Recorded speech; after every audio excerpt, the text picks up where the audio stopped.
Hello students, welcome to the Chennai classroom. Now assignment number 5, question number 1.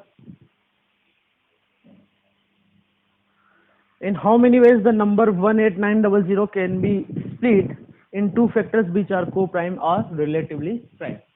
Okay, number है आपके पास 18900. इसको दो को प्राइम फैक्टर में हमें बताना है, ठीक है। तो 18900 को हम लिख सकते हैं पहले तो 100 से, तो 189, देन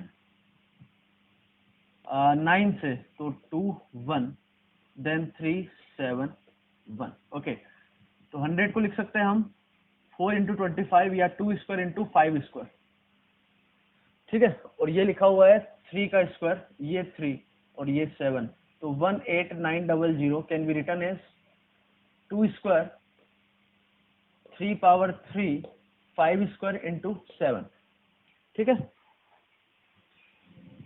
ओके, तो यहाँ पर प्राइम फैक्टर्स कितने हैं? 1 2 3 और 4।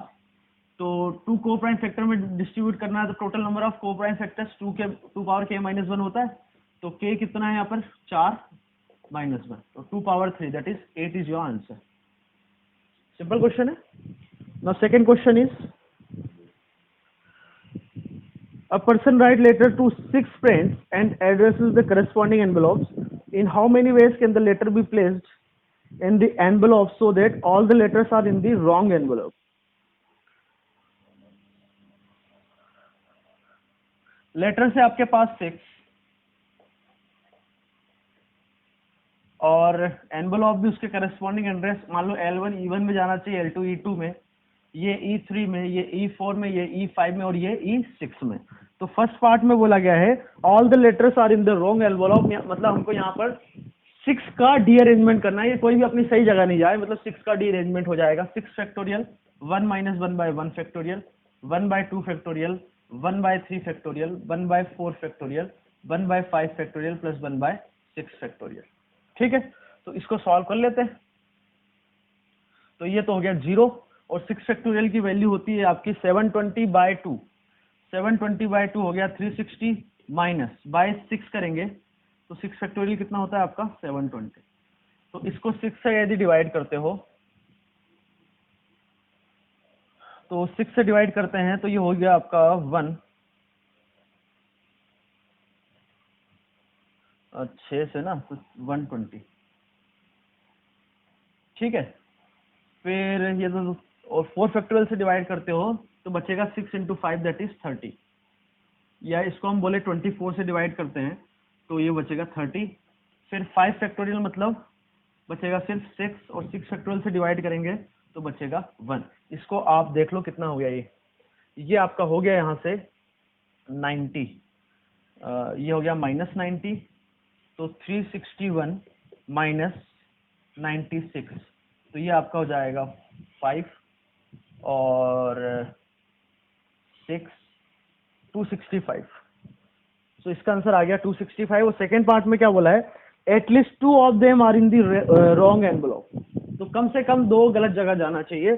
तो हमने क्या किया? Exactly 2 are in wrong envelope plus exactly 3 plus exactly 4 plus exactly 5 plus exactly 6 are in wrong envelope, ठीक है। तो एग्जैक्टली 2 दो है वो गलत जगह जाना चाहिए, मतलब जो 4 है वो सही जगह जाना चाहिए। तो 6 में से 4 सेलेक्ट कर लिए जो सही जगह जा रहा है, मतलब 6 में से 4 लेटर जो हमने ले लिए वो अपने सही जगह जा रहे हैं। मान लो वो हो गए ये 1 2 3 और ये 4। अब इन दो का डी अरेंजमेंट, तो 2 factorial 1 minus 1 by 1 factorial plus 1 by 2 factorial plus exactly 3, तो 3 जो है सही जगह जाएंगे और 3 गलत जगह, तो उनका derangement 1 minus 1 by 1 factorial plus 1 by 2 factorial minus 1 by 3 factorial. 4 जो है वो गलत जगह जा रहे हैं, तो 2 जो सही जगह जाएंगे, तो 2 हमने सेलेक्ट कर दिया और 4 का डी अरेंजमेंट लगा दिया।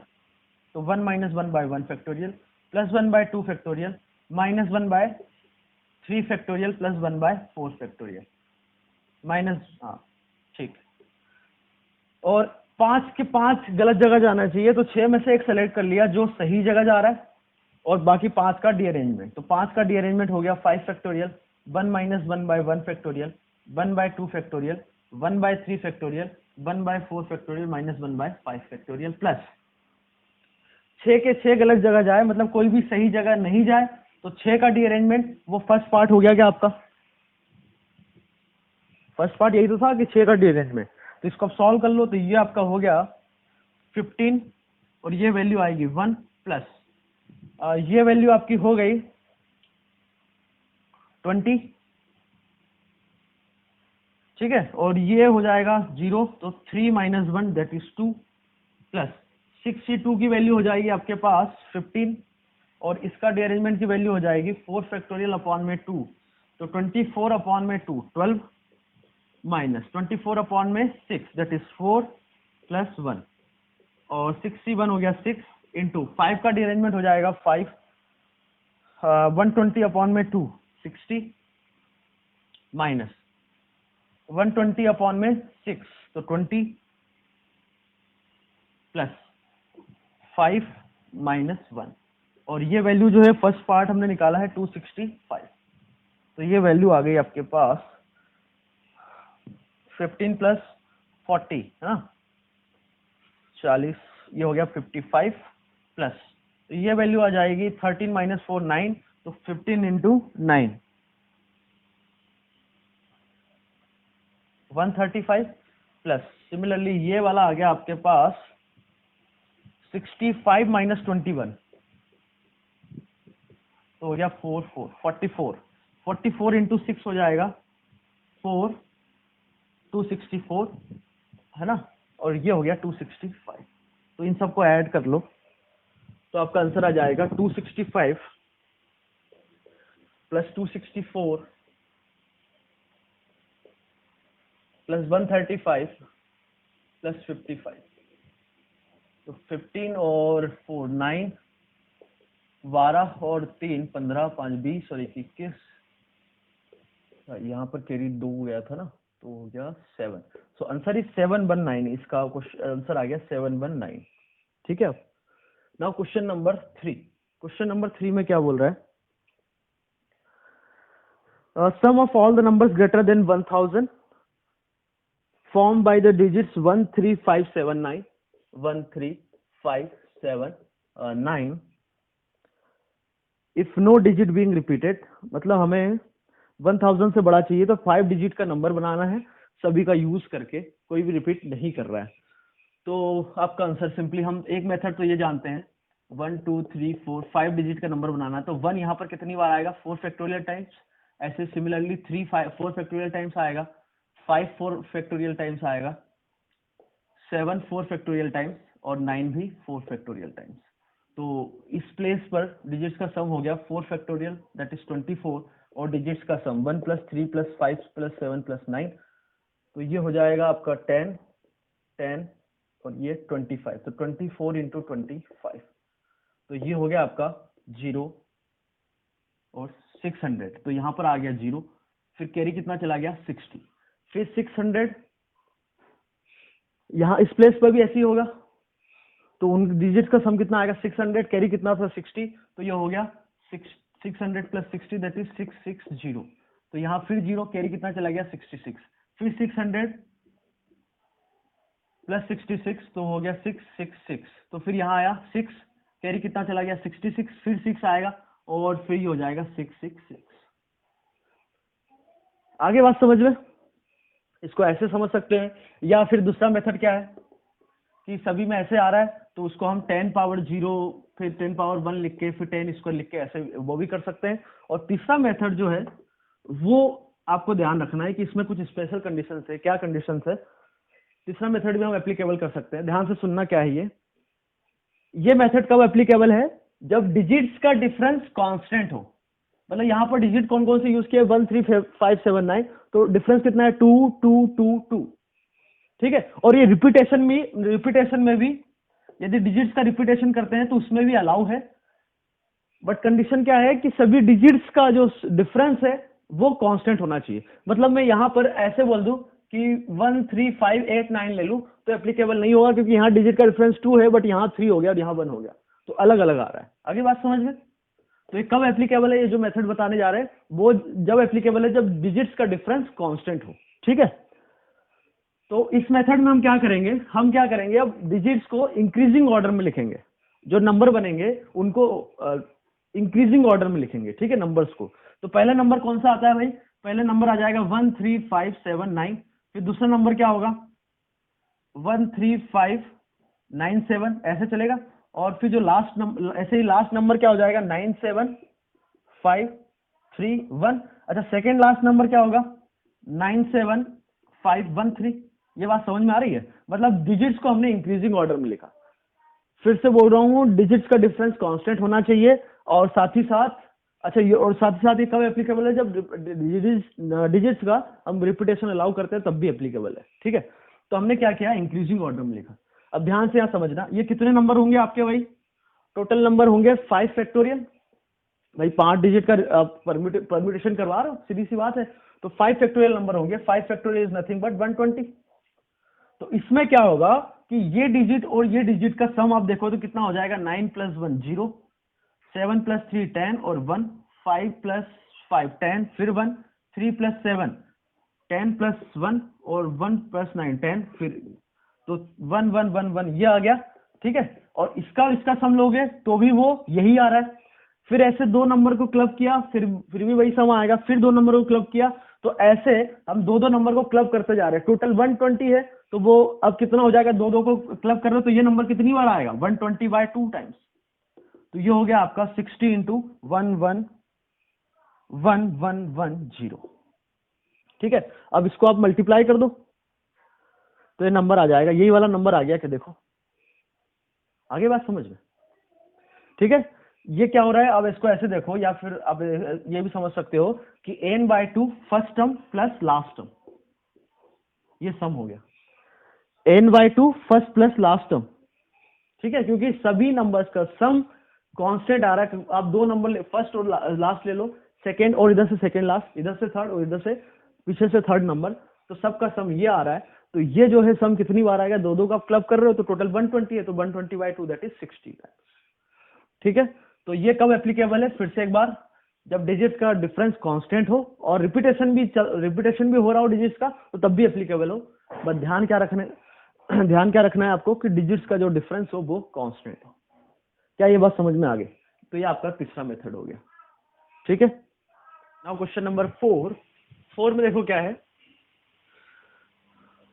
a bouquet from 11 different flowers is to be made so that it contains not less than 3 flowers, then the number of different ways of selecting flowers to form a bouquet। यहाँ पर important ये है कि आपको सिर्फ flower select करना है bouquet बनाने के लिए। मतलब आपसे बोला गया है कि आप तो फ्लावर हाथ में रखो जिससे आपको बुके बनाना है, बट यहाँ ये है कि बुके बनाना नहीं है, वो नहीं बोलना है। आपको तो ये बताना है कि कितने फ्लावर सेलेक्ट करके आप बुके बना सकते हो।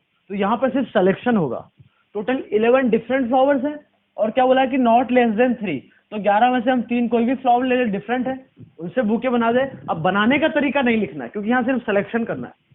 सिमिलरली हम 11 में से कोई 4 ले ले, या फिर कोई 5 ले ले, या कोई 6 ले ले, या फिर 11 के 11 ले ले, ठीक है। अब ये जो वैल्यू है, ये वैल्यू है 2^11। यदि हम 11C2 उसमें जोड़ दे, 11C1 जोड़ दे और 11C0 जोड़ दे, तो 2^11 होता है 1024 × 2, तो 2048 माइनस 11C2 आपका हो जाएगा 55 -11 -1, ठीक है। तो ये वैल्यू हो गई 2048 माइनस 67, तो ये वैल्यू आ गई 1891, 1981 इज योर आंसर। आगे बात समझ में? यहां पर सिर्फ आपको फ्लावर सेलेक्ट करना था ना। नेक्स्ट क्वेश्चन इज 5 में बोला है number of ways in which 2 Indians, 3 American, 3 Italians and 4 Frenchmen can be seated in a circle if the people of the same nationality sit together। एक सर्कल में arrange करना है, और उसने बोला है कि सेम नेशनलिटी के पर्सन साथ में आना चाहिए, मतलब दोनों इंडियन, 3 अमेरिकन और 3 इटालियन और 4 फ्रेंचमैन, इन सब का एक बंडल बना लिया। टाइम मेथड लगा रहे हैं यहाँ पर। तो इन सबका एक यूनिट मान लिया, इन सबको एक यूनिट, इन सबको एक यूनिट, इन सबको एक यूनिट, टोटल कितनी यूनिट हो गई? 4। तो 4 यूनिट को एक सर्कल में बैठाने का तरीका 4 - 1 फैक्टोरियल। ठीक है। अब उसके बाद जो इंडियन बैठे उनका आपस में अरेंजमेंट, अमेरिकन का आपस में अरेंजमेंट, इटालियन का आपस में अरेंजमेंट, फ्रेंच मैन का आपस में अरेंजमेंट, ये हो 4 factorial. So answer is this. बात समझ में आ गई? सबको एक एक यूनिट मान लिया, उनका सर्कल में अरेंजमेंट 4 - 1 फैक्टोरियल। फिर इंडियन का आपस में अरेंजमेंट, अमेरिकन का आपस में अरेंजमेंट, इटालियन का आपस में अरेंजमेंट और फ्रेंच मैन का आपस में अरेंजमेंट, वो हमने एक्स्ट्रा मल्टीप्लाई कर दिया। ठीक है। नाउ क्वेश्चन नंबर 6 में क्या बोला गया है? 6 persons A, B, C, D, E and F are to be seated at a circular table. The number of ways this can be done if A must have either B or C on the right and B must have either C or D on his right is okay. आपके पास total कितने person है? A, B, C, D, E, F, मतलब 6 है। उनको circle में arrange करना है ताकि किस हिसाब से कि ए के राइट में बी या सी हो और बी के राइट में सी या डी हो। तो मान लो ए को कहीं भी बैठाने का तरीका एक ही होगा। ठीक है। ए को कहीं भी बैठा दिया। अब बी उसके राइट में आ सकता है या फिर क्या हो सकता है कि ए के राइट में सी आ जाए। ठीक है। अब ए के राइट में बी हो गया तो बी के राइट में या तो सी आएगा या फिर डी आएगा। टोटल कितनी पोजीशन है सर्कल पे? 6। अब जानते हो कि सर्कल में यदि एक को आपने बैठा दिया उसके बाद वो लीनियर अरेंजमेंट में कन्वर्ट हो जाता है ना। तो दूसरे केस में ए के राइट में आपने सी को बैठाया तो सी चला गया। अब बी के राइट में सी या डी होना चाहिए, तो ए के राइट में तो सी हो गया, तो बी के राइट में अब क्या होगा? टोटल कितनी चेयर है आपके पास बची? 4। तो बी के राइट में सिर्फ डी हो सकता है। अरे समझ में आ रहा है कि ए के राइट में उसने बुलाया या तो बी और सी हो, तो हमने 2 केस बना लिए, ए के राइट में बी और ए के राइट में सी। अब दूसरी कंडीशन ये है कि बी के राइट में सी हो या डी हो, तो बी के राइट में सी डी कुछ भी आ सकता है यहाँ पर, और यहाँ पर सी चला गया तो बी के राइट में डी हो सकता है। बस आगे बात समझ में। अब और 2 पर्सन बच जाते हैं आपके पास, ई और एफ दोनों केसेस में। ध्यान से सुनिएगा क्या होगा। ए और बी को आपने बैठा दिया तो यहाँ पर सी आ जाए या फिर डी आ जाए, तो 2 में से एक कोई भी ले लिया हमने यहां पर बैठाने के लिए। मान लो वो सी आ गया। अब आपके पास बच जाते हैं कौन कौन से? डी, ई और एफ। और कितनी चेयर्स है? 3। तो 3 जगह उनको बैठाने का तरीका क्या हो जाएगा? 3 फैक्टोरियल। बहुत ही सिंपल। अरे भाई 2 में से एक यहां चला गया, वो डी भी जा सकता है। फिर जो 3 लोग बचे उनको 3 जगह बैठाने का तरीका 3 फैक्टोरियल। अब बोलोगे कि भैया सर्कल में बैठा रहे तो एक ही तरीका होगा। भाई किसी को आपने बैठा दिया ना, उसके बाद अब इसके लेफ्ट में कौन, यहाँ कौन आ रहा है, यहाँ कौन आ रहा है, यहाँ कौन आ रहा है, मतलब जो पोजीशन है वो रिलेटिव हो गई। तो हम बोलेंगे पोजीशंस आपके डिफरेंट हो गए 3 लोगों को, तो 3 लोगों को 3 डिफरेंट जगह बैठाने का तरीका 3 फैक्टोरियल। और ऐसे इसको कैलकुलेट कर लेंगे ये वाले केस में।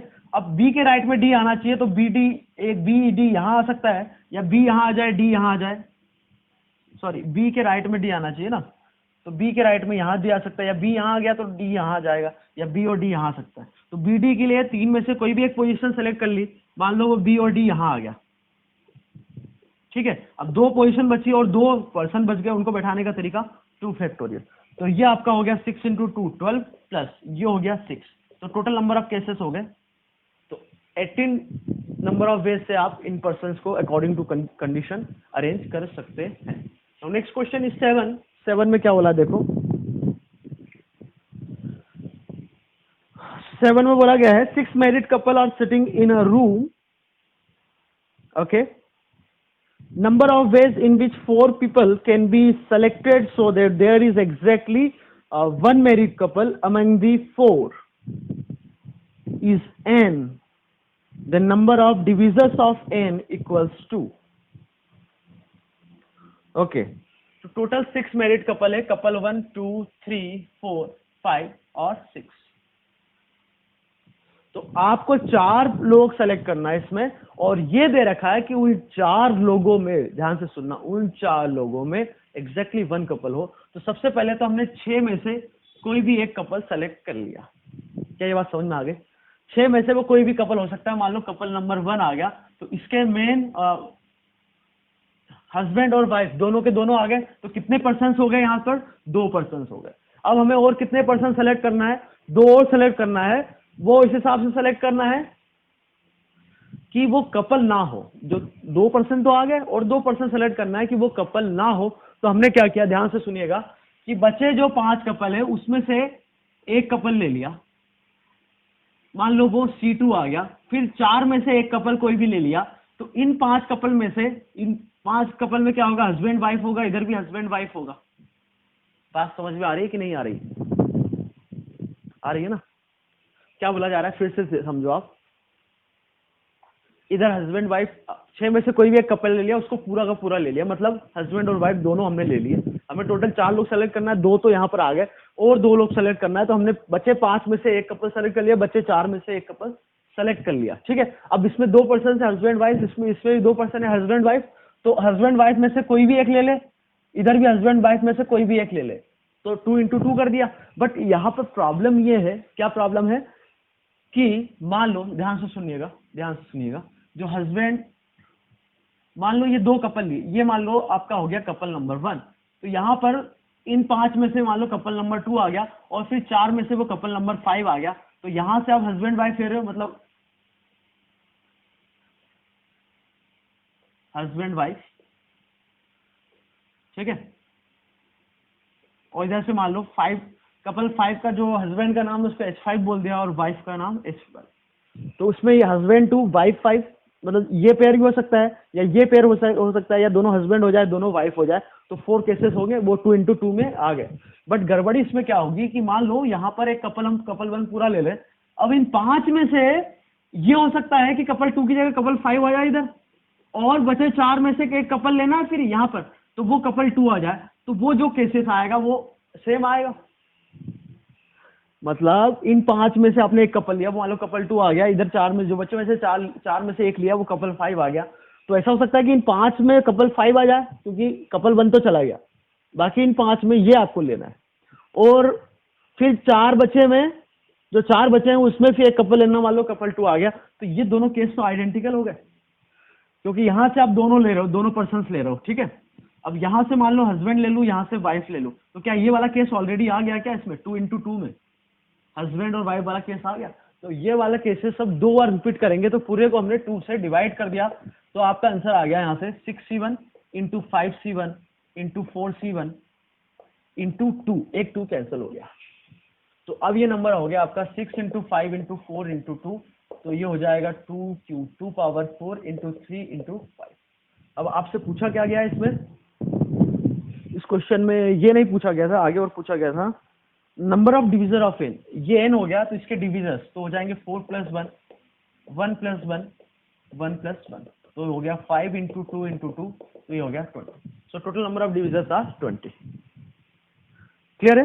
Now question number 8। Question number 8 में क्या बोला गया है, sum of all the numbers that can be form using the digits 2 3 3 4 4 4। Okay,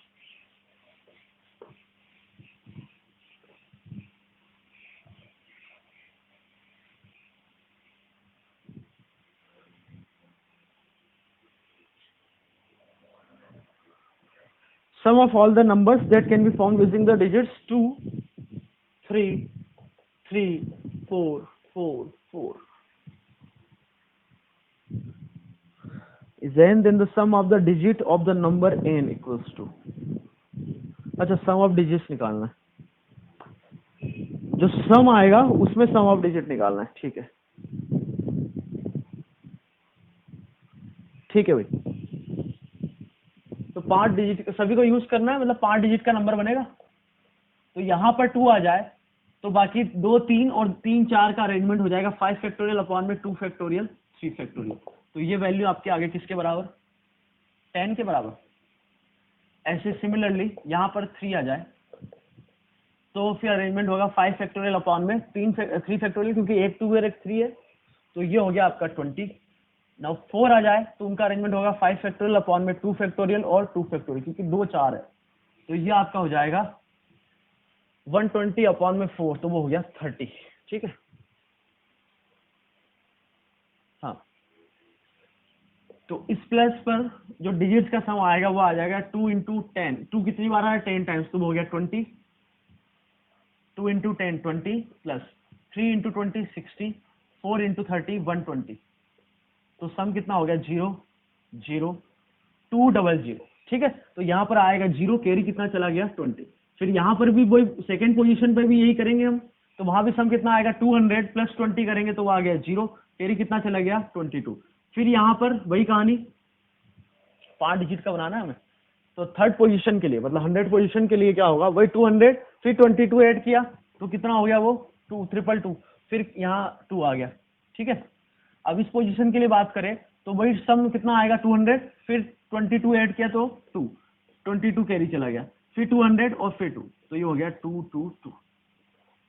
अच्छा यहाँ पर प्रॉब्लम क्या है कि हमने 5 डिजिट का नंबर बनाया, हमें तो सारे डिजिट यूज करना है, तो डिजिट कितने हैं 6, तो 6 डिजिट का बनेगा, तो टोटल 6 डिजिट का नंबर बनेगा।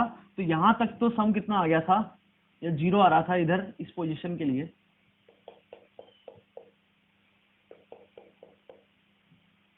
हाँ इधर से 2 फिर सम ऑफ इस पोजीशन पे सम ऑफ डिजिट कितना आए, सम ऑफ जो डिजिट आ रहे यहाँ पे 2 10 बार, ऐसे ही 3 जो आए 20 टाइम्स और 4 30 टाइम्स, तो जो सम आएगा वो कितना आएगा 200, फिर कैरी कितना था 22, तो बचा कितना 2।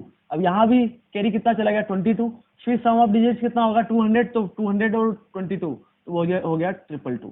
तो अब ये जो नंबर है, क्या गलती हो गई थी, हमारे पास जो डिजिट है वो 6 है, तो 6 डिजिट का नंबर बनेगा, नहीं सारे डिजिट यूज करना है, तो हम 5 डिजिट का बना रहे थे इसलिए गड़बड़ हो रहा था। तो सम ऑफ डिजिट कितना हो गया 2 कितनी बार आ गया 6 time, that is 12, answer is 12। Now next question is 9।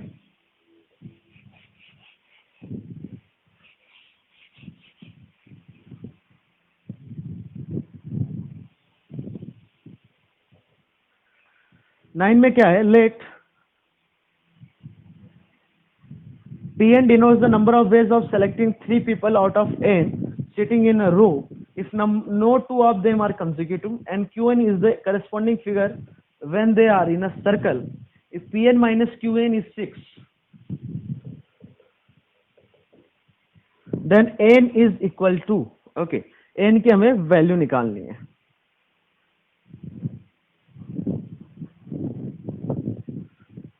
Okay तो Pn नंबर ऑफ वेज किसको बोला है कि n जो पर्सन है P1 P2 ऐसे n पर्सन जो है रो में बैठे हैं, तब 3 पर्सन को सिलेक्शन का तरीका और क्या दे रखा है, कोई भी कंसेक्यूटिव ना हो तो 56 लगा देंगे।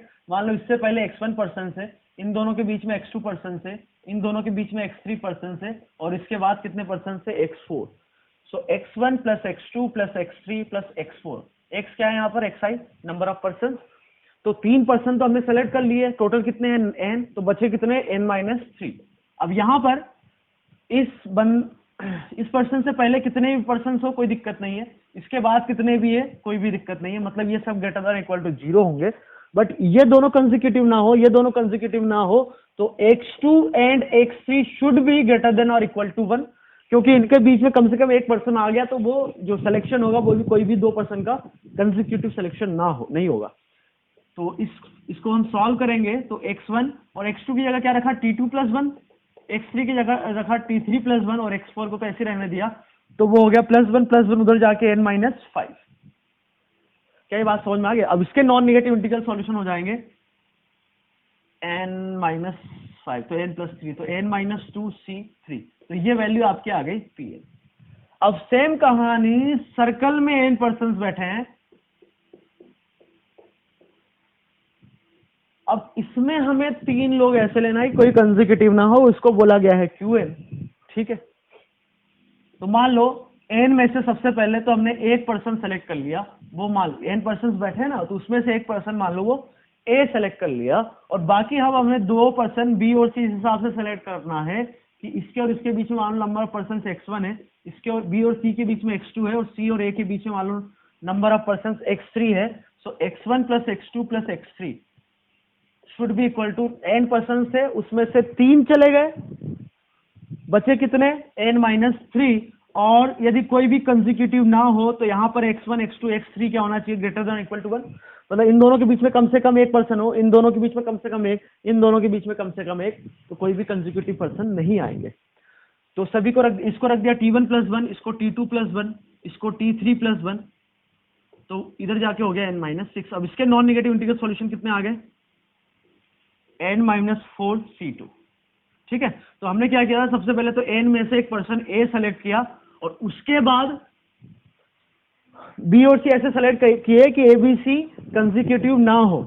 तो उसका तरीका कितना आ गया, n माइनस 4 C2। बट ये सर्कुलर है, तो इसमें एक प्रॉब्लम ये होगी कि आपने जब A को लिया तो B और C आया।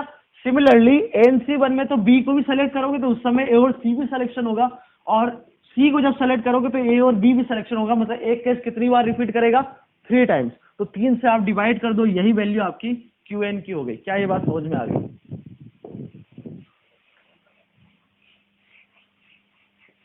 देखो भाई, नहीं समझ में आया तो फिर से एक बार देख लो। ये 3 से डिवाइड क्यों किया? क्योंकि हमने क्या किया था कि सबसे पहले तो एक बंदा सेलेक्ट किया A, फिर उसके हिसाब से B और C लिया। ध्यान से समझ में आ रहा है बात? अब NC1 में तो ऐसा होगा कि एक बंदा A सेलेक्ट किया तो एक बंदा B भी सेलेक्ट होगा और उस समय A और C आएंगे। ऐसे ही C सेलेक्ट किया फिर A और B आएगा। तो ऐसे केसेस, मतलब ये 3 बंदा सिलेक्शन का 3 बार आएगा केसेस। हमें तो एक बार चाहिए तो 3 से डिवाइड कर दिया। अब Pn माइनस QN कितना दे रखा है, 6। तो Pn कितना हो गया, n माइनस 2 C3, और Qn कितना आया, NC1 that is n minus 4 C2 divided by 3 is equal to 6। तो n minus 2 n minus 3 n minus 4 upon में 3 factorial minus n minus 4 n minus 5 divided by 2 into 3 that is 6। तो ये 6 उधर जाके 66 हो गया, और यहां से कॉमन आ रहा है आपका n माइनस 4। तो बचता है इधर n माइनस 2 n माइनस 3, तो n square minus 5n plus 6। और इधर क्या बचेगा, इधर हो गया 6 इंटू 6 36, इधर बचेगा n स्क्वायर प्लस 5n। तो n स्क्वायर कैंसिल हो गया, 5n भी कैंसिल हो गया, तो n माइनस 4 आ गया आपका 6 इंटू 36, तो ये हुआ 6। तो n कितना आ गया आपका 10। सो टोटल नंबर ऑफ पर्सन था 10। ठीक है, अच्छा क्वेश्चन है। Now next question is 10। 10 में बोला है 50C36 is divisible by 19 5 square 19 square 5 cube। Okay, तो इसको हम लिख सकते हैं 50 फैक्टोरियल अपॉन में 36 फैक्टोरियल और 14 फैक्टोरियल। अब हमें 19 और 5 की पावर किससे डिविजिबल होगा, तो हम यहाँ पर क्या निकाल लें कि 19 का एक्सपोनेंट कितना होगा, या मतलब 19 की पावर कितनी होगी इस पूरे नंबर में। क्या निकाल सकते हैं क्या? तो बिल्कुल हाँ, निकाल सकते हैं। ऐसे हम 5 का एक्सपोनेंट निकाल लें। तो 19 का एक्सपोनेंट हम निकालने जा रहे हैं, ध्यान से सुनना। 19 का एक्सपोनेंट न्यूमरेटर में कितनी बार आएगा, मतलब 19 की पावर न्यूमरेटर में कितनी बार होगी। एक्सपोनेंट हमें निकालते आता है वो 50/90, तो कितना हो गया 2। अरे समझ में आता है ना, याद आ रहा है 50/19 का बॉक्स, फिर एक बार डिवाइड किया तो वो 0 आ जाएगा। तो न्यूमरेटर में कितना आ रहा है एक्सपोनेंट 2, और डिनोमिनेटर में कितना आएगा भाई, डिनोमिनेटर में यहां से आएगा वो कितना आएगा 1। तो ओवरऑल कितना है, 19 का एक्सपोनेंट बचेगा। तो 19 ऐसे समझो कि 19 स्क्वायर अपॉन 19 कितना बचेगा 1, तो 2 माइनस 1 1 बचा 19 का एक्सपोनेंट। सिमिलरली 5 का एक्सपोनेंट हम निकाले तो 50/5 का बॉक्स कितना हो गया, ये हो जाएगा आपका 10।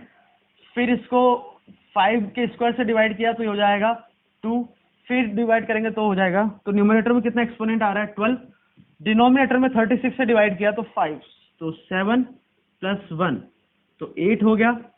मतलब डिनोमिनेटर में आ रहा है तो माइनस करेंगे, 14 में कितना आएगा 2। तो ओवरऑल 5 का एक्सपोनेंट कितना आ गया 2। तो ये जो नंबर है 50C36, ये जो है लिखा हुआ है 19 की पावर 1 और 5 स्क्वायर एंड समथिंग, फिर बाकी जो भी आ रहा है। ठीक है, तो ये जो नंबर है 19 से डिविजिबल होगा और 5 से होगा, 5 स्क्वायर से होगा। बट 5 क्यों से नहीं होगा, क्योंकि 5 की मैक्सिमम पावर 2 है। तो आंसर हो गया आपका 19 से डिविजिबल एंड 5 स्क्वायर से। तो answer is A and B. Sorry, आगे बात समझ में। तो 19 और 5 स्क्वायर से डिविजिबल हो गया। तो क्वेश्चन नंबर 11 देखते हैं हम क्या है।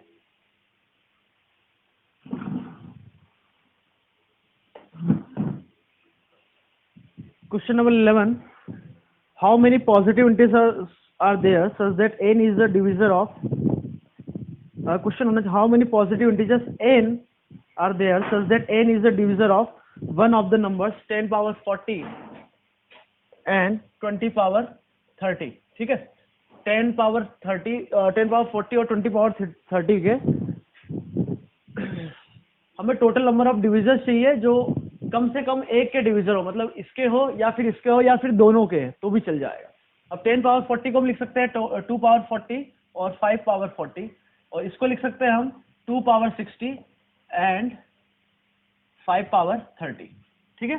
तो आपसे पूछा गया है कि कम से कम एक का डिविजर होना चाहिए n, तो ऐसे n कितने होंगे, तो वो इसका डिविजर हो या फिर दोनों का हो, तो इसको हम नंबर से जाएंगे सेट थ्योरी से। मान लो सेट A ले लिया और सेट B ले लिया, तो वो नंबर ऑफ डिविजर्स जो A के हो और वो नंबर ऑफ डिविजर्स जो B के हो, और साथ ही साथ दोनों में जो कॉमन हो वो भी चलेगा, ठीक है। तो आपको यहाँ जो निकालना है वो निकालना है A यूनियन B, मतलब कम से कम एक के डिविजर हो। तो ये क्या होता है, A plus B minus A ने इंटरसेक्शन B, ठीक है। तो A के डिविजर्स कितने हो जाएंगे 41 इंटू 41, B के डिविजर्स कितने हो जाएंगे 61 इंटू 31, और जो दोनों के डिविजर हो, देखो इसमें क्या होगा कि कुछ डिविजर ऐसे हैं जो इसके हैं और साथ ही साथ इसके हैं, और इसमें कुछ डिविजर्स ऐसे होंगे जो इसके हैं और साथ ही साथ इसके हैं, तो वो वाले केस 2 बार आ रहा है, तो हमें कितनी बार चाहिए, 1 बार।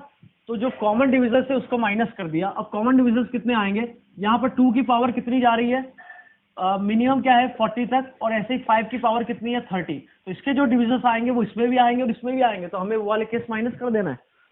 तो इसके डिविजर्स कितने हो जाएंगे 41 इंटू 31, ठीक है। तो इसको सॉल्व कर लो, 41 का स्क्वायर, तो इसको लिखेंगे 40 प्लस 1 का स्क्वायर, तो वो हो जाएगा 1600 प्लस 80 प्लस 1, इसको लिखेंगे 60 प्लस 1 और 30 प्लस 1, तो 1800 प्लस 90 प्लस 1, और इसको लिखा जाएगा 40 प्लस 1 इंटू 30 प्लस 1, तो 1200 प्लस 70 प्लस 1,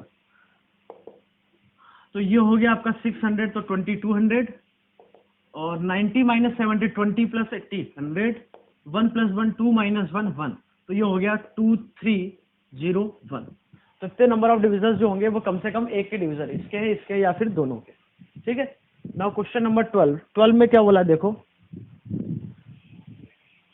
12 में बोला गया है the integers from 1 to 1000 are written in order around this circle starting at 1, every 15th number is marked, that is 1 16 31 etc. This process is continued until a number is reached which has already been marked, then find the number of unmarked numbers. इसमें क्या बोला जा रहा है कि एक circle में numbers है 1 2 3 4 ऐसे कहां तक 1000 तक। अब प्रोसेस स्टार्ट हो रहा है 1 से, और एवरी 15 नंबर को मार्क किया जा रहा है। तो 1 को आपने मार्क किया, उसके बाद नेक्स्ट नंबर कौन सा होगा 15, इसमें ऐड कर दो 16, देन 15 ऐड कर दो 31, और ऐसे ये मार्क होता जा रहा है। ये बात समझ में आ रही है। तो जो लास्ट नंबर होगा जो मार्क करेंगे इसमें वो 1000 होगा क्या, वो तो डिपेंड करेगा, 15 ऐड करते जाओ। तो लास्ट नंबर जो हम निकाल लेते हैं, ये केपी है जिसका फर्स्ट टर्म कितना है 1, और n minus D common difference कितना है 15, तो nth टर्म हो जाएगा 15n माइनस 14, ठीक है। अब n की वैल्यू क्या होगी वो देख लो। आपने मान लो 50 रखा तो 50 माइनस 14 1000 के अंदर है, 60 रखा तो 900 माइनस 14 1000 के अंदर, 70 रखा तो ये हो जाएगा 1050 माइनस 14, 1050 माइनस 14 हो जाएगा 1036। कब, जब 70 रखेंगे। तो ये नंबर 1000 से ज्यादा है, तो फिर इसमें 15 माइनस करो, मतलब 69 जो नंबर आएगा वो आएगा 15 माइनस करने पे 1021। फिर एक बार और 15 माइनस करो तो वो हो जाएगा 1006। फिर एक बार माइनस करो तो 67 नंबर जो होगा वो होगा आपका 15 माइनस कर रहे हैं हम, है ना, तो 991। तो इस प्रोसेस में जो लास्ट नंबर जो मार्क्ड होगा वो 991 होगा, ठीक है। ये मार्क कर दिया। अब इसके बाद फिर आगे जाना है 15 नंबर पे। तो 15 नंबर यदि इसमें मैं ऐड करूं तो कौन सा नंबर आ रहा था, मतलब यहां सबसे पहले तो यहां से यहां तक कितने नंबर्स हो गए आपके पास 67, क्योंकि टोटल 67 ये जो नंबर है एपी का कौन सा नंबर है 67 नंबर है, ठीक है। अब नेक्स्ट 15 ऐड करेंगे तो नंबर कौन सा आ रहा है 1006। 1006 का मतलब ये हुआ कि 1000 तक पहुंच गया। फिर आगे 6 यदि काउंट करें 1 2 3 4 5 और 6, मतलब जो 6 है फिर इसको मार्क किया। फिर अगला नंबर कौन सा आएगा, फिर इसमें 15 जोड़ दो तो 21, फिर 15 जोड़ दो तो वो हो जाएगा 36, फिर 15 जोड़ दो, तो जो लास्ट नंबर होगा वो कौन सा होगा, मार्क किया हुआ। उसको हम ऐसे देख सकते हैं कि इनमें सब में 5 जोड़ू तो नंबर मिल रहा है, इसमें 5 में जोड़ता हूं तो वो 996 हो गया। तो जो नंबर मार्क होगा वो कौन सा होगा, 996। फिर नेक्स्ट नंबर कौन सा होगा, इसमें यदि मैं 15 जोड़ू तो वो नंबर आपको मिल रहा है 1011। 996 में यदि हम 15 जोड़े तो वो हो रहा है 1011। तो 1011 का मतलब ये हुआ कि 1000 के बाद 11 तक चले तो फिर 11th नंबर मार्क हो रहा है। क्या प्रोसेस समझ में आ रहा है? फिर 15 ऐड किया तो ये कौन सा हो जाएगा, 26। तो ऐसे लास्ट नंबर कौन सा होगा, इसमें फिर से 5 जोड़ो, तो 5 जोड़ते हैं इसमें तो वो नंबर आ रहा है 1001।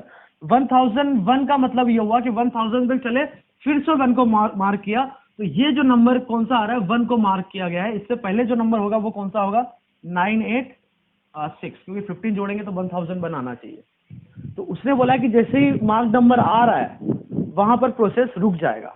तो 1 पर आ गए तो 1 पर आपने प्रोसेस को रोक दिया, तो total number of mark number कितने होंगे वो आप काउंट कर लो। तो यहां से यहां तक भी कितने नंबर्स थे, 67, और यहां से यहां तक 67 थे, तो यहां से यहां तक कितने हो जाएंगे, 66। क्योंकि अब जैसे ही 1 पे आए तो प्रोसेस आपका रुक गया, तो इतने टोटल नंबर आपने मार्क किए, तो वो कितने हो गए, 67 प्लस 67 प्लस 66, और ये हो गया 14 प्लस 6 0, 18 प्लस 2 20। तो 200 नंबर्स ऐसे हैं जो आपने मार्क किए हैं। आपको क्या बताना, अनमार्क नंबर, तो 1000 में से 200 माइनस कर दो, तो आंसर इज 800 ऐसे नंबर है जो अनमार्क है। समझ में आ गया? Now next question is 13। Process समझ में आ गया ना भाई? हर 15 नंबर हम साइकिल में घूमते जा रहे हैं, और जैसे ही मार्क नंबर आ गया वहां पर रुक जाएंगे। तो पहले 15 यहां तक पहुंचे, फिर 15 ऐड किया तो ये नंबर आया, फिर मार्क करते गए 996, फिर नेक्स्ट 11, तो वो 986 तक आया, फिर जो 15 ऐड करेंगे तो वो मार्क नंबर कौन सा आ जाएगा, 1 आ जाएगा। तो 1 जैसे पहले मार्क कर चुके थे तो आप रुक जाओ, तो यहां तक कितने मार्क कर दिया आपने, 200। तो अनमार्क नंबर हो गए 800। Now question number 13, find the number of positive integers which are not more than 30 are relatively prime with 30 or co-prime with 30। Question number 13 में बोला गया है कि जो 30 नंबर है इसको क्या लिख सकते हैं हम, 2 इंटू 3 इंटू 5। हमें वो नंबर्स बताना है जो इससे रिलेटिवली प्राइम है। रिलेटिवली प्राइम का मतलब ये हुआ कि वो नंबर बताना जो ना ही 2 से डिविजिबल हो, ना ही 3 से हो, ना ही 5 से हो। तो इससे बेटर ये है कि हम वो नंबर निकाल लें क्या जो या तो 2 से डिविजिबल हो, या 3 से, या 5 से, कम एक से डिविजिबल हो। मतलब 2 से हो, 3 से हो, 5 से हो, या फिर 2 3 से हो, 2 5 से हो, 3 5 से हो, या फिर तीनों से डिविजिबल हो, ये भी चलेगा। मतलब हमें यहाँ पे निकालना है कम से कम 2 3 5 में से कम एक से डिविजिबल हो। वो नंबर निकाल ले तो टोटल में से हम ये नंबर्स माइनस कर देंगे तो वो नंबर आ जाएंगे जो 2 3 5 किसी से डिविजिबल नहीं है, तो वही आपका को प्राइम नंबर्स हो जाएंगे। तो इसको फिर से हम सेट थ्योरी से गए, जैसे ये प्रॉब्लम किया है, 3 सेट लिए। वो सेट ए किसको बोला है कि वो नंबर जो 2 से डिविजिबल है, बी लिया जो 3 से डिविजिबल है, सी लिया जो 5 से डिविजिबल है। तो इसमें वो वाले नंबर भी आ जाएंगे जो 2 और 3 से डिविजिबल हो, 2 और 5 से हो, 3 और 5 से हो। तो हमें क्या चाहिए यहाँ पर, A union B union C. मतलब ए बी सी किसको हमने बोला है कि वो नंबर्स जो 2 से डिविजिबल हो, बी से डिविजिबल, 3 से डिविजिबल हो, या सी मतलब 5 से डिविजिबल हो। तो N A union B union C मतलब क्या होता है, at least one of A B और सी। यही तो हमें निकालना है। मतलब कोई भी नंबर 2 3 5 इन कम से कम एक से डिविजिबल हुआ तो वो प्राइम रहेगा क्या 30 के साथ? नहीं रहेगा ना। तो हम वो वाले नंबर निकाल रहे हैं जिनका जो कम से कम एक से डिविजिबल हो। तो ये किसके बराबर होता है भाई, N A plus N B plus N C minus N A intersection B, B intersection C, C intersection A plus A intersection B intersection C. तो वो जो नंबर 1 से लेके 30 तक जो 2 से डिविजिबल हो कितने आएंगे, 15, सारे इवन नंबर। यहां से जो 3 से डिविजिबल हो वो कितने होंगे, 10। जो 5 से डिविजिबल होंगे वो कितने होंगे, 6। एंड ए इंटरसेक्शन बी का मतलब क्या है, जो 2 और 3 दोनों से डिविजिबल हो, तो 2 इंटू 3 6। तो 6 से डिविजिबल नंबर कितने होंगे इसमें, 5। बी इंटरसेक्शन सी का मतलब जो 3 और 5 से डिविजल, 3 इंटू 5 से डिविजल हो, मतलब 15 से, तो वो कितने नंबर होंगे? 2। सिमिलरली जो ए और सी मतलब 5 इंटू 2 10 से डिविजल हो, वो कितने नंबर होंगे आपके पास? 3। प्लस जो तीनों से डिविजल हो मतलब 5 इंटू 3 इंटू 2 दैट इज 30, वो कितना नंबर आएगा? एक ही आएगा। तो ये आपके कितने नंबर्स हो गए? 31, और ये हो गया 10 प्लस 1, तो 32 माइनस 10 22। तो 22 ऐसे नंबर होंगे जो कम से कम एक से डिविजिबल हो। तो को प्राइम नंबर कितने हो जाएंगे? Total minus 22 that is 32, 30 minus 22 that is 8। 8 numbers ऐसे होंगे जो 30 से को प्राइम होंगे या रिलेटिवली प्राइम होंगे। मतलब 8 नंबर का कोई भी फैक्टर 2 3 5 नहीं होगा। यही पूछा गया था आपसे। ये क्वेश्चन नंबर आपका 30 हो गया। Now next question is 14।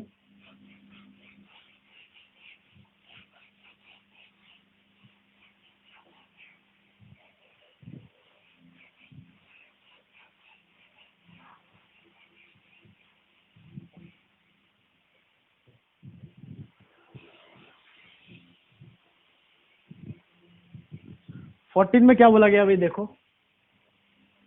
14 में बोला गया है, in maths paper there is a question on match the column in which column A contains 6 entries and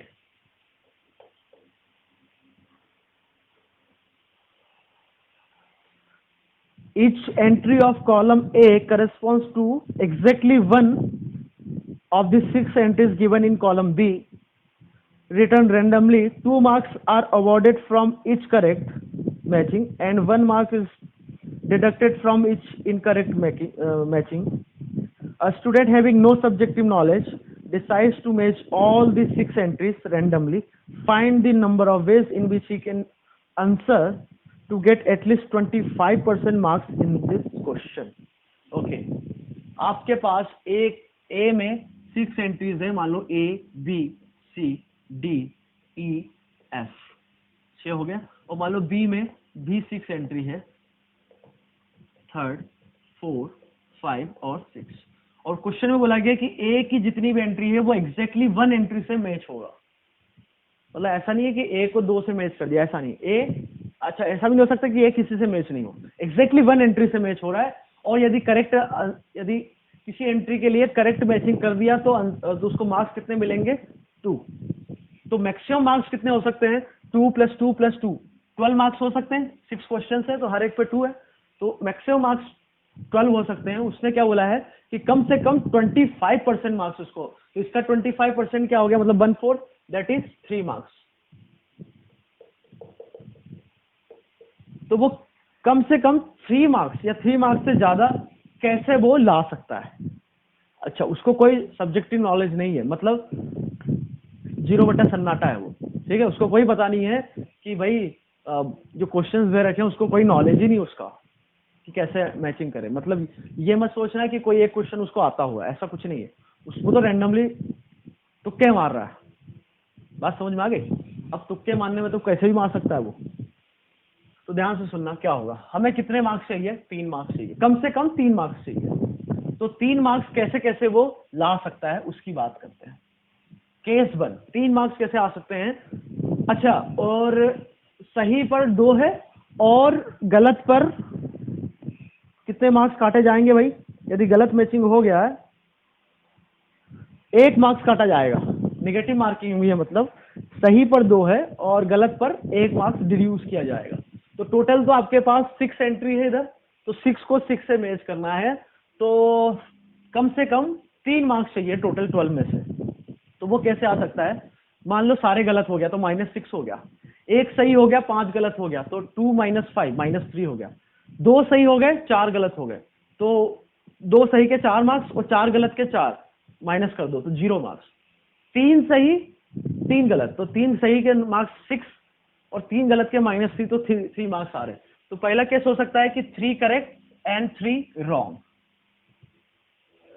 मतलब 3 जो एंट्री है वो सही मैच करे और बाकी 3 गलत मैच करे। ये बात समझ में आ रही है? तो ये आपका हो जाएगा कि मान लो 6 में से कोई भी 3 एंट्री वो रैंडमली कर रहा है, वो तो तुक्के मार रहा है भाई, तो 6 में से 3 वो सही सेलेक्ट कर रहा है, बाकी 3 जो है वो गलत मार्क्स करना है और सभी का 1-1 होना चाहिए। मान लो 3 का जो ऑप्शन है वो ये है। मान लो ये सही आंसर है, तो इन 3 के लिए वो गलत मैचिंग करनी चाहिए। तो मतलब डी का मान लो ऑप्शन 1 है तो वो इसके साथ नहीं जा सकता, तो हम ऐसे बोले क्या कि जो बाकी 3 बचे हैं उनका डीअरेंजमेंट लगा दे। मतलब 3 जो लेटर है, लेटर वाले से समझो, 3 लेटर है वो तीनों अपने सही जगह नहीं जाना चाहिए। सही जगह चले जाएगा तो वो तो सही आंसर हो जाएंगे ना, तो हमें तो 3 तो रॉन्ग चाहिए। तो क्या उन 3 का डीअरेंजमेंट लगा दे क्या? तो उन 3 का डीअरेंजमेंट कैसे हो सकता है कि 6 में से 3 तो सही हो गए और बाकी 3 का डीअरेंजमेंट है। ठीक है। केस नंबर 2 क्या हो सकता है, कम से कम उसको 3 मार्क्स चाहिए थे, अब 4 करेक्ट हो जाए 2 रॉन्ग हो जाए तो भी मार्क्स कितने होंगे, 8 - 2 6 चलेगा। तीसरा केस क्या हो सकता है कि 5 करेक्ट हो जाए और 1 रॉन्ग हो जाए तो भी चलेगा, क्योंकि 5 करेक्ट में कितना हो जाएगा, 10 - 1 9 मार्क्स आ रहे हैं। और केस नंबर 3 क्या हो जाएगा आपका कि सारे के सारे करेक्ट हो जाए। ठीक है। तो 4 करेक्ट मतलब 6 में से हमने 4 ले लिए जो सही है, बाकी 2 का डीअरेंजमेंट लगा दिए। जैसे मान लो इसकी एंट्री ये सही है, अब ये जो है इसका आंसर ये है और इसका आंसर ये है, तो ये इसके पास नहीं जा सकता तो इसके पास जाना चाहिए, ये इसके पास, मतलब 2 का डीअरेंजमेंट तो वो हो जाएगा ये। ठीक है। और 5 करेक्ट, 6 में से 5 करेक्ट है और 1 गलत जाना चाहिए, तो 1 गलत उसका डीअरेंजमेंट, तो ये आप देख सकते हो ये 0 आएगा। मतलब ऐसा हो ही नहीं सकता कि 5 वो सही कर दे और 1 गलत जाए, क्योंकि 5 सही ऑप्शन उसने सेलेक्ट कर लिए तो 6 भी करेक्ट हो ही होगा, क्योंकि 1 के साथ 1 एंट्री कर लिए, तो वो टोटल नंबर ऑफ 0 आएंगे। मतलब 5 करेक्ट ऐसा पॉसिबल ही नहीं हो सकता, 5 करेक्ट और 1 रॉन्ग हो जाए। और 6 के 6 करेक्ट तो 6 में से 6 करेक्ट और उनका कोई डीअरेंजमेंट नहीं होगा, मतलब सारे के सारे अपने सही जगह जा रहे थे, एक ही तरीके से कर सकता है। तो ये आपका हो गया 6 से 3 हो गया 20 इंटू इसका डीअरेंजमेंट 3 - 1 दैट इज 2, तो ये हो गया 40।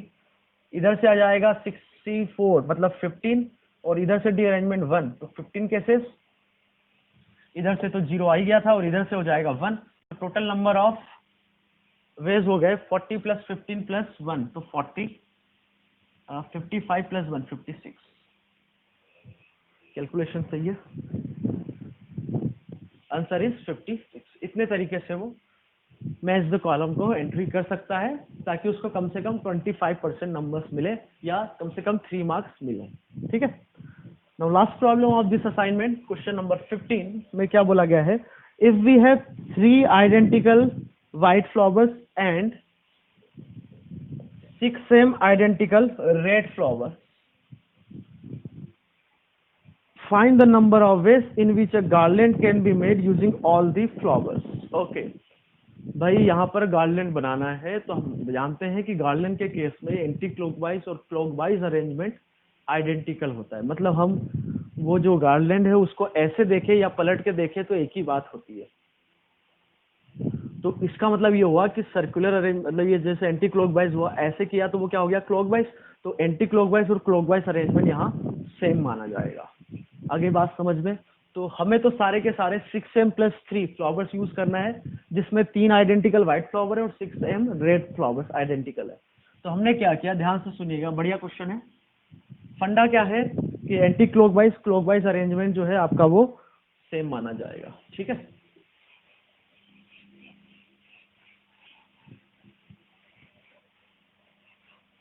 ठीक है। तो इस प्रॉब्लम को करने का तरीका क्या होगा, ध्यान से सुनना। मान लो हमने व्हाइट फ्लावर्स यहाँ पर 3 प्लेसेस पे रख दिया, रखने का तरीका एक ही होगा। आइडेंटिकल है ना, यदि आइडेंटिकल नहीं होते तो 2 फैक्टोरियल होता, 3 - 1 फैक्टोरियल दैट इज 2 फैक्टोरियल, क्योंकि यहाँ पर तो आइडेंटिकल है तो रखने का तरीका एक ही। और मान लो इनके बीच में हम रेड फ्लावर रख रहे हैं, इनके बीच में रेड और इनके बीच में रेड। मान लो इसके बीच में x1 रेड फ्लावर्स आ रहे हैं, इधर x2 आ रहे हैं, इधर x3 आ रहा है, तो x1 + x2 + x3 should B equals to 6m। मतलब जो 3 व्हाइट फ्लावर है उनके बीच में हम रेड फ्लावर रख रहे हैं x1, इन दोनों के बीच में x1, इन दोनों के बीच में x2, इन दोनों के बीच में x3। ठीक है। और वो अरेंजमेंट कैसे होगा, अब ध्यान से सुनना, ध्यान से मेरी बात सुनना, ये क्या बताया जा रहा है। मान लो आपके पास रेड फ्लावर कुछ 10 है, कितने हैं 10, ध्यान से सुनिएगा, कितने हैं 10 है। तो मैं बोलूं कि यहाँ 5 रख दिए, यहाँ 5 रख दिए, यहाँ 0 रख दिए। अब कोई बोलेगा कि भाई मैं 5 यहाँ रख दूं, 5 यहाँ रख दूं, यहाँ 0 रख दूं, क्या ये एक ही बात है क्या, मतलब जो गार्लैंड है वो एक ही बनेगी क्या? ऐसे रखो या ऐसे रखो एक ही बात है क्या, क्योंकि व्हाइट फ्लावर आइडेंटिकल है। इसको आप रोटेट, इसको ऐसे रोटेट कर दो, ये वाला नीचे पोर्शन आ जाएगा, तो ये जो गार्लैंड बनी क्या यही बन गई क्या? मतलब गार्लैंड को मैं ऐसे देखूं या थोड़ा रोटेट करके देखूं, भाई एक ही बात है। समझ में आ रही है बात? ये केस सेम हो गया। या फिर मैं बोलूं कि टोटल 10 फ्लावर थे रेड, उसमें मान लो 3 यहाँ रख दिए, 3 यहाँ रख दिए और 4 यहाँ रख दिए, 10 हो गए। तो कोई बोलेगा सर ऐसे भी तो हो सकता है कि 3 यहाँ रख दो, 3 यहाँ रख दो, 4 यहाँ रख, अरे वही बात आ गई नालायको, इसको आप रोटेट कर दो ऐसे तो ये दिखेगा क्या, माला एक ही बनेगी। आगे बात समझ में? अब कुछ बोलेंगे, कुछ तो बोलते ही है ना, अब वो कुछ कौन है समझ जाओ, कि यहाँ मैंने एक फ्लावर रखा, यहाँ 2 रखे, यहाँ बचे कितने 7, यहाँ 7 रख दिए। अब कोई बोलेगा सर यहाँ 1 रख दे हम, यहाँ 2 रख दे और यहाँ 7 रख दे, तो ये हाँ ये वाला केस। क्या ये दोनों अलग अलग चीजें हैं क्या? तो बिल्कुल नहीं है। इसको आप घुमा दो, घुमा दो तो ये वाला केस इधर आ जाएगा, ये वाला इधर। तो मतलब ऐसे समझो कि 172 कैसे आ रहा है एंटी क्लॉकवाइज, इधर आ रहा है 127, 172 कैसे आ रहा है एंटी क्लॉकवाइज, यहाँ 172 कैसे आ रहा है क्लॉकवाइज। तो दोनों तो अरेंजमेंट सेम ही माना जाएगा। या ऐसे समझो इसको कि इसको आप रोटेट कर, मतलब ऐसे ये माला ऐसी दिख रही, इसको ऐसे घुमा दो तो ये इधर आ जाएगा, ये उधर चले जाएगा, तो एक ही बात है ना। आ रहा है क्या, कुछ समझ में आ रहा है कि नहीं आ रहा है? तो यहाँ पर क्या क्या हो सकता है बात समझना। मतलब यहाँ पर मैं नंबर सबसे छोटा लूं या सबसे छोटा इधर ले, वो बातें सेम है। यहाँ पर तो हम 3 केसेस बनाते हैं। 3 केसेस कौन कौन से बनाते हैं ध्यान से समझना, ध्यान से समझना भाई, है ना। टोटल 6m फ्लावर्स है, तो वो 3 का मल्टीपल तो होगा। 6m फ्लावर है मतलब 3 का मल्टीपल तो होगा। मान लो 3 का मल्टीपल हमने 12 रेड फ्लावर्स ले लिए, 12 लाल फूल ले लिए, ठीक है। तो 4 इधर आ जाए, 4 इधर आ जाए, 4 इधर आ जाए, कितने केस हो गए? अब कुछ बोलेंगे 4 इधर आ जाए, 4 इधर, अरे भाई 4 आइडेंटिकल है तो 4 कोई से भी मैं लूं एक ही बात है, इधर भी इधर भी इधर भी, तो कितनी ऐसी गार्लैंड बनेगी? एक ही बनेगी क्या? तो एक केस तो हो गया जब x1 x2 और x3 आपका एक सारा इक्वल है, ये केस नंबर 1 बोल लो। तो तब कितने नंबर ऑफ गार्लैंड्स बनेगी? एक। क्या ये बात समझ में आती है? आती है ना। अब इसके बाद हम टोटल कितना एग्जांपल लेके चल रहे हैं? 3 का मल्टीपल दैट इज 12 लेके चल रहे हैं। अब यहाँ पर बात ये आती है कि भाई 2 सेम ले लो और एक तीसरा अलग ले लो। मतलब मान लो मैं यहाँ पर 3 ले लूं और इधर 3 ले लूं और बचे कितने 6 फ्लावर्स यहाँ ले लूं। तो अभी बताया था इधर 3 लूं मैं, इधर 3 लूं और इधर 6 लूं। क्या ये और ये अरेंजमेंट एक ही बात है क्या? कैसे एक ही बात है? इसको आप रोटेट कर दो ऐसे। अरे माला को मैं कैसे भी पहनाऊं किसी को भी कोई फर्क पड़ता है क्या? तो माला को मैंने ऐसे पहनाया या फिर ऐसे करके पहनाया, एक ही बात है, कॉमन सेंस है। तो ये अरेंजमेंट और ये अरेंजमेंट सेम है। आती है बात समझ में? बोलो। तो दूसरा केस हमने लिया कि जब इन दोनों में से कोई भी 2 बराबर हो जाए, तो इन दोनों में से 2 कोई भी कैसे बराबर हो सकते हैं? तो 3 में से 2 सेलेक्ट कर लिए जो बराबर है। अरे भाई x1 x2 x3 में से कोई भी 2 बराबर हो सकते हैं ना, तो 3 में से कोई भी 2 ले लिए जो इक्वल है। तो 3 में से 2 इक्वल मान लो, कितने तरीके से ले सकते हैं हम? 3 तरीके से। 3c2 मतलब 3। मान लो x1 और x2 बराबर है, तो अब सॉल्यूशन किसका बनाना है? x1 + x2 + x3 = 6 है। कितने केसेस होंगे वो गिन लेते हैं। x1 x2 1 1 हो जाए तो x3 एक केस, अरे आइडेंटिकल है, ठीक है, मतलब सारे के सारे मतलब x1 और x2 आपका इक्वल हो गया, तो सारे के सारे जो बचे रेड फ्लावर वो यहाँ चले जाएंगे। अब ये 2 2 हो गया तो सारे के सारे x3 में चले गए। तो मैक्सिमम केस क्या हो सकता है कि दोनों 3m और 3m हो जाए। तो जो यदि यहाँ पर मैं 3m मतलब कहने का मतलब यहाँ और 6 रख दूं तो यहाँ कोई फ्लावर नहीं जाएगा, ये वाला केस भी। तो टोटल नंबर ऑफ केसेस कितने आ गए? ये 3m केसेस। आगे बात समझ में? बट इसमें अभी मैंने बताया कि ये मैं केस लूं कौन कौन सा, 660 वाला ले, या फिर 0 में यहां लूं, 6 6 यहां लूं, या फिर तीसरा केस कि 0 यहां ले और 6 यहाँ ले। क्या ये तीनों केस सेम है क्या? तो तीनों केस सेम है तो पूरे को 3 से डिवाइड कर दिया तो टोटल नंबर ऑफ केसेस कितने आ गए? 3 है। क्या ये बात समझ में आती है? बोलो, क्या ये बात समझ में आती है? आगे बात समझ में। अब एक और केस कौन सा बच जाता है कि x1 x2 x3 में तीनों बराबर हो गए, 2 एट अ टाइम बराबर हो गए। अब तीसरा केस कौन सा आता है कि तीनों डिफरेंट हो जाए, मतलब x1 not equal to x2 not equal to x3 और x1 plus x2 plus x3 कितना है भाई? 6m के बराबर। तो इसके टोटल नंबर ऑफ सॉल्यूशंस कितने हो जाएंगे? 6m प्लस 2, 56 लगा रहे, C2। अब इसमें से वो वाले केस माइनस कर दे हम, इन टोटल में से वो केस माइनस कर दे जहां पर 2 इक्वल आ रहे थे और तीनों इक्वल आ रहे थे। तो 2 इक्वल आने के केसेस कितने लेंगे हम? ध्यान से सुनना, यहां पर भी दिक्कत है कि तीनों अलग लिए हमने। फिर से एक बार समझू, ये 3 फ्लावर थे, व्हाइट फ्लावर, ठीक है, उनकी मान लो पोजीशन ये है। तो 12 में से तीनों अलग करना है। मान लो इधर 3 ले लिए, इधर 4 ले लिए और बच्चे कितने? 5 इधर ले लिए। अब कोई बोलेगा सर 3 यहाँ ले ले, 4 यहाँ ले ले, 5 यहाँ ले ले, 3 यहाँ ले ले, 4 यहाँ ले ले, 5 यहाँ ले ले।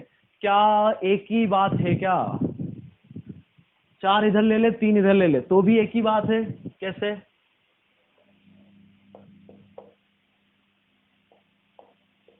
क्योंकि ये जो अरेंजमेंट है ये एंटी क्लॉकवाइज में क्या मिल रहा है आपको? 3 4 5 और क्लॉकवाइज में क्या मिल रहा है आपको? चलो एक काम करो, 4 को यहीं रखो समझने के लिए, वो भी हो जाए। 5 यहाँ लिया, 3 यहाँ लिया, तो एंटी क्लॉकवाइज में क्या मिल रहा है? 3 4 5 और इधर क्लॉकवाइज में क्या मिल रहा है? 3 4 5। तो एंटी क्लॉकवाइज और क्लॉकवाइज अरेंजमेंट तो सेम है। तो कहने का मतलब ये है कि यहाँ जो फ्लावर आए, यहाँ जो आए, यहाँ आए, जो डिफरेंट है, तो इन डिफरेंट फ्लावर्स इनके बीच में, तो इन तीनों का जो अरेंजमेंट होगा, तीनों का अरेंजमेंट कैसे होगा? 3 फैक्टोरियल केसेस, और 3 फैक्टोरियल केसेस हम बना भी सकते हैं। तो 3 4 5 और इधर 3, तो है 4 3 और 5। तो टोटल 6 केसेस एक ही है क्या? एक ही है ना? तो हम क्या करेंगे, इस टोटल केसेस में से 3 फैक्टोरियल से डिवाइड कर देंगे। मतलब यदि डिफरेंट फ्लावर्स लेता हूं मैं, तो हर एक केस 6 टाइम्स आएगा। हमें चाहिए कितनी बार? एक बार तो 6 से डिवाइड कर दिया या फिर 3 फैक्टोरियल से डिवाइड कर दिया। डिफरेंट है तो आप तो इसको ऐसे समझो कि इन तीनों का अरेंजमेंट 3 फैक्टोरियल से होगा तो वो वाले केसेस आएंगे, बट गार्लैंड की बात हो रही है तो वो सारे केसेस आइडेंटिकल होंगे। तो 3 फैक्टोरियल से डिवाइड किया। तो इसमें सबसे पहले तो हमने क्या है, टोटल नंबर ऑफ केसेस लिखे थे ये। इसमें से हमें वो वाले, क्योंकि ये वाले जो केसेस का कौन से हैं, सारे डिफरेंट होना चाहिए, तो इसमें से हमें वो माइनस करना पड़ेगा जब एग्जैक्टली 2 आइडेंटिकल हो और एग्जैक्टली 3 आइडेंटिकल हो। 2 आइडेंटिकल का मतलब कि दो जगह नंबर ऑफ फ्लावर्स सेम हो, वो वाली बात। तो 2 जगह नंबर ऑफ फ्लावर्स सेम हो, तो वही बात कि 3 में से 2 सेलेक्ट कर लिए जो कि सेम है, और जो तीसरा है वो कितने तरीके से आ सकता है? 3m तरीके से।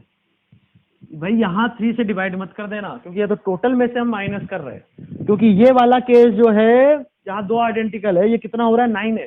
तो इसमें 9m टाइम्स आया होगा जब 2 जगह सेम फ्लावर है, तो उसमें से हम माइनस कर रहे हैं। और तीनों जगह सेम है, वो कितना केस बना था? 1। तो ये आपका हो गया टोटल, जहां पर तीनों जगह पर डिफरेंट नंबर ऑफ फ्लावर्स हमने लिए। इसको सॉल्व कर लो।